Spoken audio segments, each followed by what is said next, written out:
The Sermons at Benares, Class 10, from First Flight Book.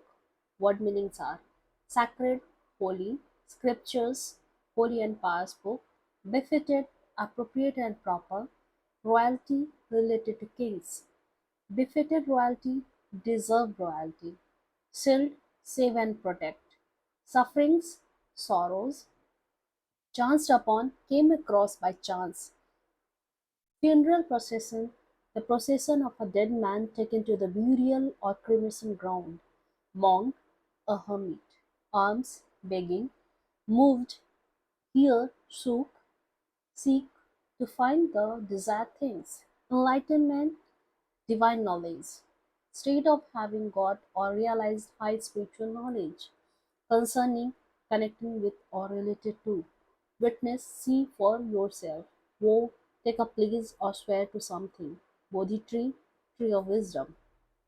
The Buddha, the person who has received highest knowledge, wandered to roam here and there, preach, to deliver sermon to spread the message, sermon, religious or moral teaching, dipping places, places like the Ganga where we take the bath, reflects, shows and displays, wisdom, prudence, intelligent of right and wrong.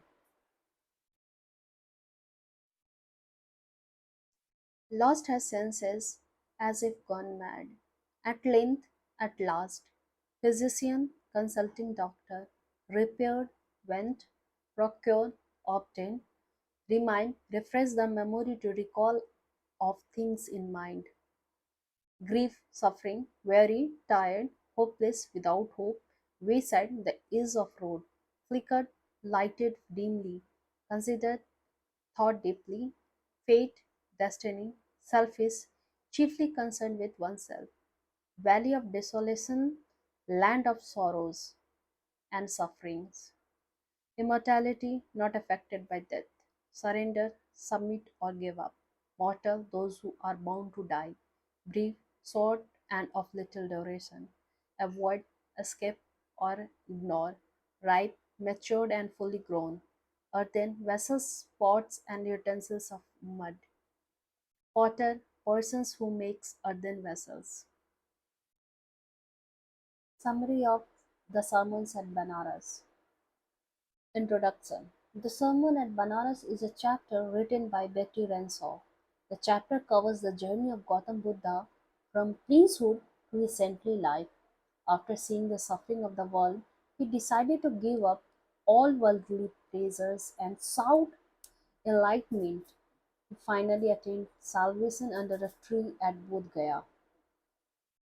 Gautam Buddha was born in 563 BC. He was born in a royal family, a prince. His name was Siddhartha Gautam. At the age of 12, he was sent away for schooling. He studied all the sacred Hindu scriptures. He returned after 4 years. At the age of 16, he married a princess. They had a son. For 10 years, the couple led a happy life. Until now, Siddhartha had been shielded from the sufferings of the world. However, when he was 25, Siddhartha saw a sick man, then an aged man, then a funeral procession. Finally, he came across a monk begging for alms. This was his first encounter with the harsh realities of life. These sights made him so sad that he decided to renounce the worldly pleasures. He left his family and became a beggar. He went out into the world to seek a spiritual knowledge. Siddhartha Gautam wandered for 7 years in search of wisdom and truth. Finally, he sat down under a fig tree to meditate. He vowed to stay there until he got enlightenment. After 7 days, Gautam got enlightenment. He named the tree as the Bodhi tree, that is, the tree of wisdom. He became known as the Buddha, which means enlightened or the awakened. He began to teach and spread his message of wisdom and truth. Buddha gave his first sermon at Benares. It is one of the holiest dipping places on the banks of the river Ganges. His first sermon reflects his wisdom about one inscrutable kind of suffering, that is death. Here the Buddha tells about the universality of death, which is inevitable and can't be escaped. A lady named Kisa Gautami had an only son. One day, her son died. She wanted that her child should become alive again. She needed some medicine to bring her son back to life. People called her mad. At last, she came across a man. He advised her to meet the Buddha. She approached Buddha with a request to give her a medicine so that her only son could live again. After deep thought, the Buddha asked her to bring a handful of mustard seeds. But there was a condition. She must bring it from a house where no one had died ever. Hisagotmi went from door to door to get the mustard seeds. She found mustard seeds in every home, but she could not find a home where nobody had died. By evening she was sad and tired. She saw the lights of the city. Soon there was the darkness of the night. Exhausted, she considered the fate of man. She realized that death is inevitable, no one can escape it. She came back to Buddha and asked for his blessings. The Buddha, in his sermon, told her that our life is brief and painful. Everyone who takes birth has to die. The vessel made by the potter is not permanent, it has to break one day.